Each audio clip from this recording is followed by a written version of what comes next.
Karishma Chaudhary. I am working as an intern under Lexis and Company law firm. Now I am discussing about contract under Contract Act 1872, which means contract. Indian Contract Act define all the important laws related to the contract. Therefore, it is important to know what a contract is. It is an accepted agreement or proposal that is legally defined, understood, and enforceable by law. It defines the special rights of a party and all obligations or rules introduced, defined, discussed, and agreed upon by all signers of contract. There are certain essentials related to any contract.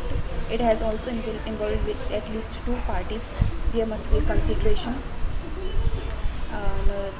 There must be a lawful object, and the contract must have clearly defined terms in its list.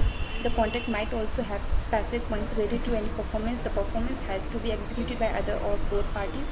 For a successful contract, the consent of parties is necessary. There must be a free consent. All the signing parties must consideration getting something in return in the form of rights, profit, interest. The contract will be deemed illegal if it is unlawful, can challenge or attack any section of any law, cause harm to any individual, or if the contract considered it to be immoral. Thank you.